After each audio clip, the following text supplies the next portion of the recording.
And now, more with Social Women with your hosts, Pat Cruz, Amy Diaz, and Bronwyn Dannenfelser.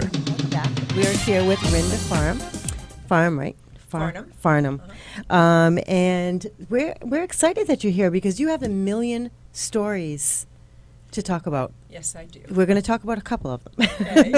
But in the meantime, we want to hear just a little bit.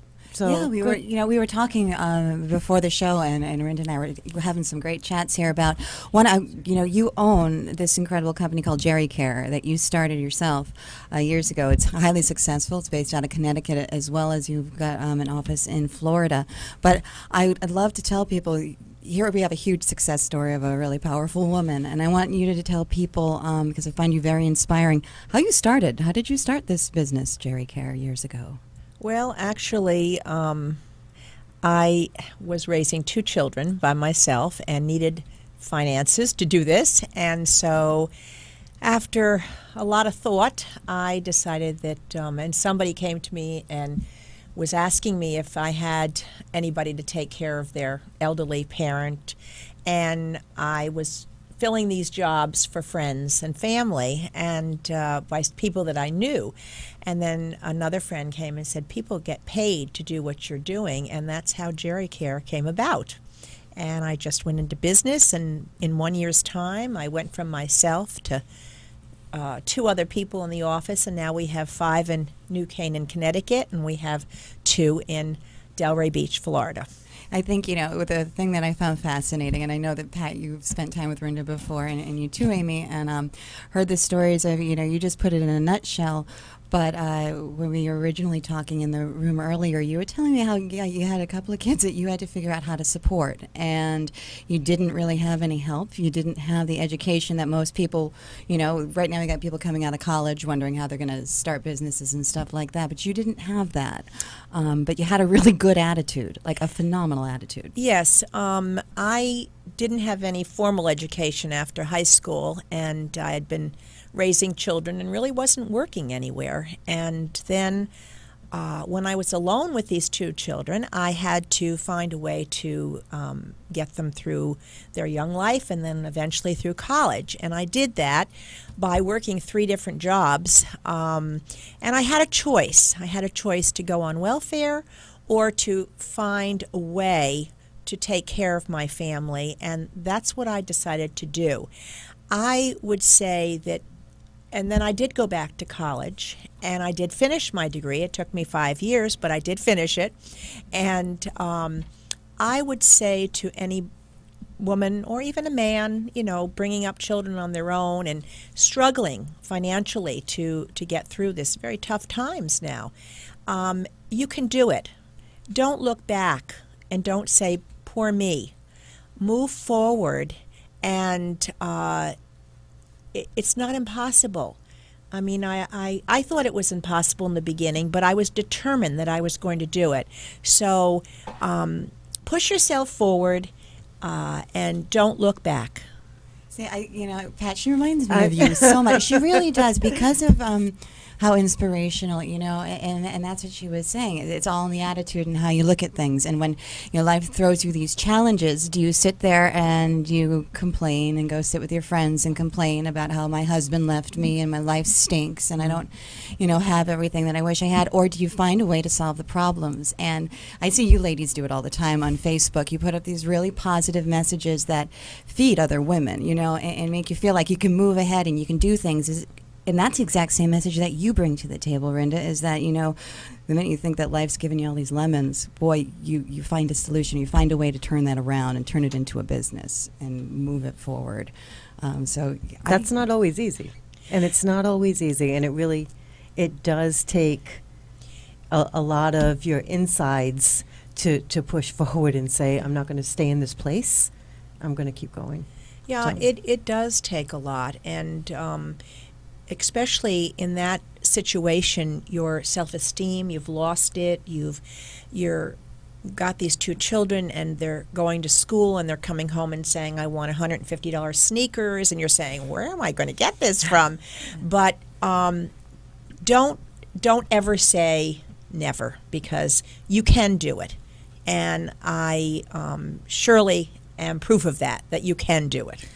Where did you find the emotional strength from? Like, what motivated you? Because I'm listening to your story, and I'm young, and obviously I'm not married, and I don't have any kids, but they're just going through relationships, whether it's with friends or a significant other or your family. There's so many times where you just hit these roadblocks or these walls where it's like you just want to give up, and you're just like, okay, I'm throwing my hands up, and that's it. Nothing more I can do.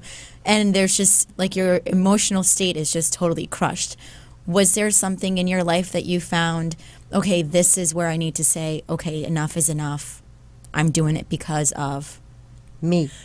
Yes. Because of me. I probably a couple of people around that time. My family was very, very supportive. My mother and father had passed on, but I have many aunts. I have one aunt in particular that is now 97 years old, but she has been a very big inspiration to me, and she never gives up. And I think probably just listening to her was one of the reasons. I had other friends that said, just don't be thinking about the past. Start thinking about your future and what you have to do to get where you want to get. Yesterday I posted a quote that said, the reason many of us don't find happiness is because we see the past as better than it was and the present worse than it is. But yet the quote didn't say anything about the future. And I just kind of threw in the future part about, all we can do is live right now because we don't even know if the future is going to come. So we just need to live the present for ourselves and just hope for the best in the future. That's correct, yes. I don't know. I have a bright spot open in the future. I'm looking at this little bright area that we see the light. I see. We all should. We all should do that. I Yes, see a we little all bit. should. Yep. So wonderful story that you have, and you have a lot of other things going on too. So tell us a little bit too about Monitor Me. Okay, about a year ago, I had a company come to me and ask if I would like to represent them in a new company that actually the security company itself is 3 generations. Their grandfather started it, but they started what they call a PERS company, and personal emergency response. And it's basically, there's a few ways you can do it. I have 3 different items that we offer, and one is a pendant, which I'm sure all of you have seen for the elderly or anybody who needs that extra protection. Another one is a little, I call it my walkie-talkie. It can actually, you can be outside and you can actually talk to the person. If you have an emergency, you push a button and then somebody will come on. You can actually tell them what's going on with you. I don't need the ambulance, but I need someone to help me get up. And then we really just recently came out with one that you don't even need to have a phone in your home. You can just hook it to an electric outlet.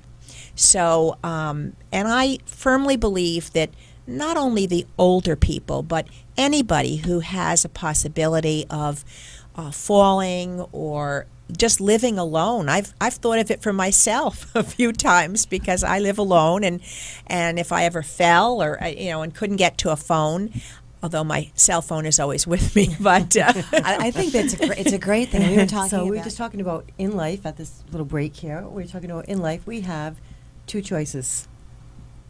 We're either going to move forward or we're going to sit and mope. And you decided to move forward. So I want to hear a little bit more about it. What gave you that little kick in the butt to get going? Well, I'm not one to give up. I don't think I've ever really given up on anything. And so I just, it didn't come overnight. It was something that I had to work at. But I didn't intentionally say, I'm going to do this, this, and this, and I'm going to get to where I want to go. It was a daily thing. And the most important thing is that you don't look back. You move forward. And just do what you have to do to get through that day, and just take each day as it comes. You see, I really like that because I'm sitting here and I'm thinking about your story, and it's not like you knew exactly what you wanted to be or that you were going to start this huge company that now has over 3,000 employees.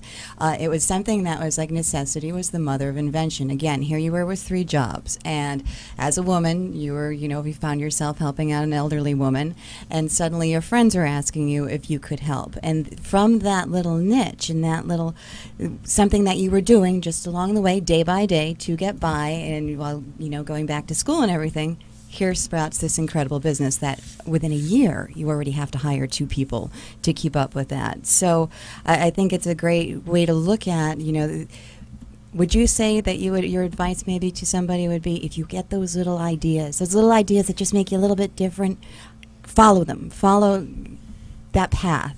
Absolutely. If you follow your own instinct, that you can't lose. I mean, even if you failed at the first one, go to the next one. I mean, we all can't hit it the first time around. So I happened to be at the right place in the right time, I think, even though I had to work hard for it, but I was able to accomplish what I did.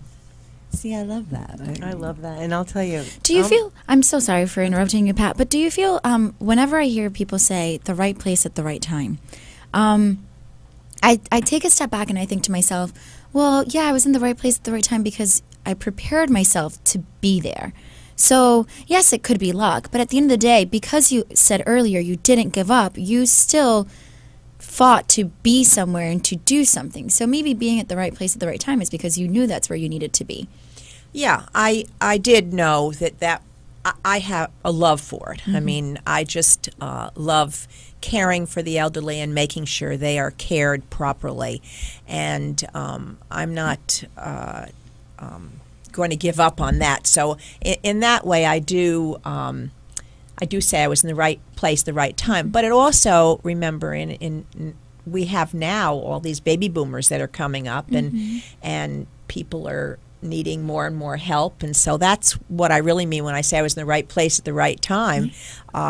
People say to me all the time, boy, how did you know 20 years ago that this was going to be a booming business?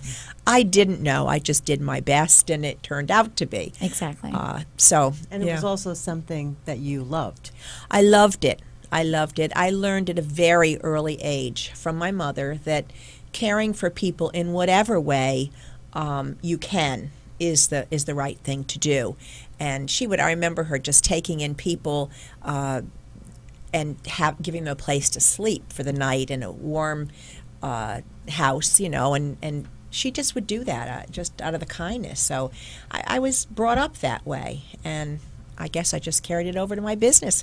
This reminds me of a lot of the women that I've met through Pat, like through your Women's Expo and stuff they do too, that really kind of follow that passion that they have. If yours is you're a caretaker, and you're obviously very, very good at it. And but a lot of women that I meet through you, Pat, and even that we've had on the show, like it was Joy, who loves cooking and nutrition. A lot of these women are following their dreams. Their dreams. And not going, oh, geez, it looks too daunting. I can't do that. But they're adopting your attitude, Rinda, and they move forward. And so I think that's exciting that you surround yourself with such great people. Well, Rinda, we have to say goodbye. But before we do that, our listeners, I'm sure, are going to want to get in touch with you somehow, some way. If you wouldn't mind just sharing that contact information with them. Sure. The best way to get me is email jerrycare@optonline.net or go to the website jerrycare.cc.